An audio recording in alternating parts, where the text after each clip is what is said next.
This is your 420 Radio News for Wednesday, April 2nd, 2014. I'm Russ Belville. 3/4 of Americans now say that, quote, marijuana legalization is inevitable, end quote, nationwide. A new poll by the Pew Research Center found that 75% of Americans, quote, think that the sale and use of marijuana will eventually be legal nationwide, end quote. 39% of poll respondents support the legalization of recreational use of marijuana, and another 44% support medical use of marijuana, leaving just 16% of poll respondents who agreed with keeping marijuana prohibition in place as it is. Anti-legalization crusader Kevin Sabet responded, quote, saying that we don't want people to serve prison time for marijuana is very different from saying I want a pot shop in my neighborhood, end quote. Even as the poll found 57% of the public would not be bothered by a pot shop in their neighborhood. We'll have more details on this poll and another from WebMD on doctors' attitudes toward medical marijuana in our drug war data mining segment at 1:30. A coroner in Denver has listed marijuana intoxication as a contributor to the death of 19-year-old Congolese student Levi Tamba. The young man fell to his death from a balcony at the Holiday Inn Denver East. Tamba, a student at Northwest College in Powell, Wyoming, was attending on an international studies scholarship and had taken a spring break trip with friends to Denver. According to the coroner's report, Tamba died from, quote, multiple injuries due to fall from height, end quote, which was a, quote, fall from a balcony after consuming a marijuana cookie, end quote, about which, quote, marijuana intoxication, end quote, was a, quote, significant condition, end quote. Tamba's blood tested at 7.2 nanograms per milliliter of active THC over the Colorado legal driving limit of 5 nanograms per milliliter. The coroner admits pointing the finger at marijuana for any death is, quote, a little unique, but that's all we had. He was fine. He was normal. He was an easygoing kid. And then he ate this cookie and went over the balcony.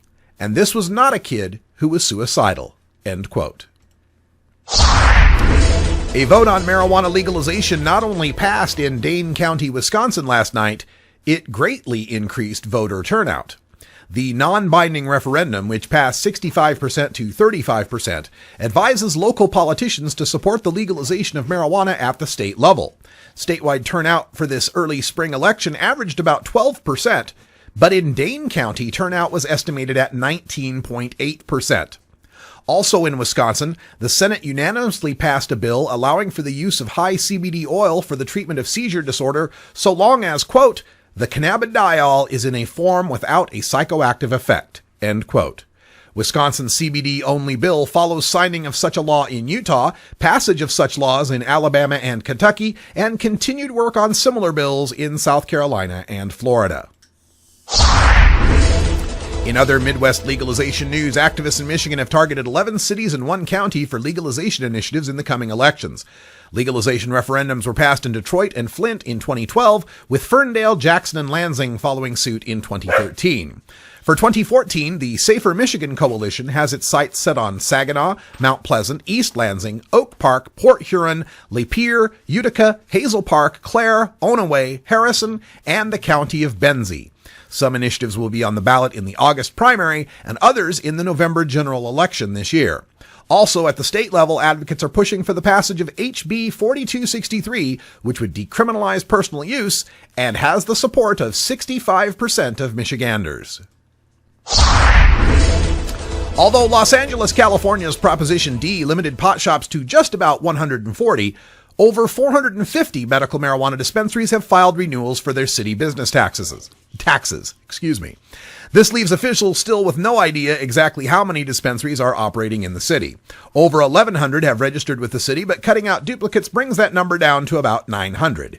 If so, the 450 renewals would represent a significant decrease in the number of shops that had been estimated to be as many as 700. Don Duncan, the California director of Americans for Safe Access, said, quote, my impression overall is that fewer are operating now, but it's so hard to quantify. The Los Angeles Office of Finance has continued to take new tax license applications from dispensaries that hadn't been previously allowed open under Proposition D.